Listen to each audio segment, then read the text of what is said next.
Hundreds of thousands of people marched in Barcelona to support independence for Catalonia.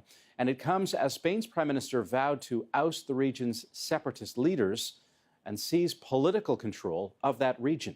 CTV's Mercedes Stevenson has more. Spain plunged deeper into political crisis as thousands of people rallied in the streets of Barcelona in support of the autonomous region of Catalonia. The crowds protested hours after Spanish Prime Minister Mariano Rajoy announced he will strip Catalonia of its autonomy and impose direct rule from Madrid. This protester calls it a coup by the Spanish government. No lo fue nunca. The Prime Minister says he has been forced to invoke a never-before-used clause of the Constitution that allows him to seize power from Catalan leaders and force elections. He's going actually to replace the whole government of Catalonia. The sad prospect is that if there are indeed elections, they're not going to be free, and we may see in the meantime the banning of some parties. It's a very muddy terrain that Rajoy is now venturing into. Barcelona resident Antonia Martinez says the Spanish government is undermining democracy. The takeover is intended to crush Catalonia's succession plans in the wake of a referendum to separate 3 weeks ago. The results were declared illegal by the Spanish Supreme Court, touching off a constitutional crisis.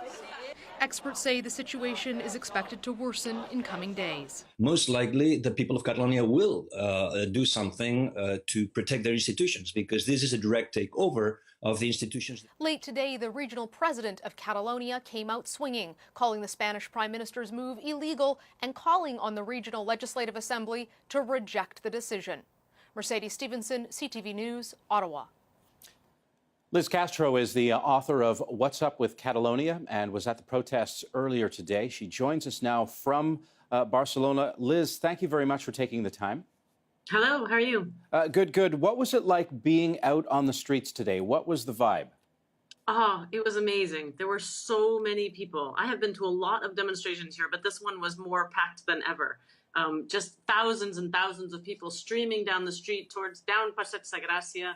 And it was, there was a part where you literally couldn't move. It was completely, totally packed. And people were so energized and really ready to say, look, we are ready to defend our Catalan government, and we're not backing down by any stretch. Very peaceful. There were families, old people, young people, kids in strollers.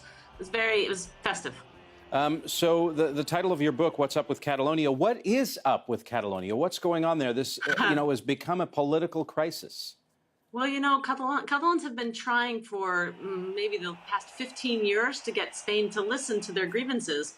They negotiated a new statute of autonomy, which the current president of Spain collected signatures against. That's what really tipped off this whole independence movement now.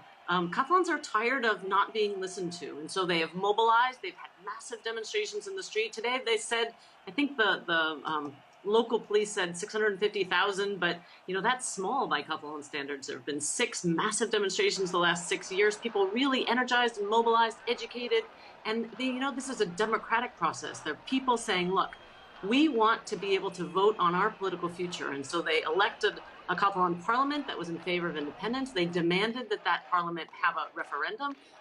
Once that government was in place, they continued to push for that referendum. The referendum was held on October 1st, and people went to the polls even though they had to brave Spanish police brutality. The police actually bashing people over the heads who were peacefully gathering to vote. This is a crazy thing in a 21st century. And these Catalan people, they want to be able to have a say in their political future. This is a democratic process. And so that's why they came out on the streets today. At the beginning, it was about support for these 2 leaders of these democratic civic grassroots organizations that have been put in jail. They're in a jail outside of Madrid on sedition charges. It's outrageous for holding peaceful protests. Spain has no idea how to deal with a democratic movement. And, I don't see anybody backing down here. People are really supporting their government, and we'll see what's going to happen this week. The president was just on television saying that, they're going to debate in the parliament probably on Friday. exactly what the response is to Spain saying, we don't like what you're saying, so we're going to dissolve your government, take over your police, and take over your television stations. And so what are they going to do? They want to hold elections, and do they think that that's going to change anything? That's simply not acceptable in a democracy. You cannot dissolve a government and say you're going to have new elections because you don't like what the people have asked that government to do. Writer and publisher based in Barcelona, very fiery scene there on the streets. Liz Castro, thank you very much for joining us. My pleasure.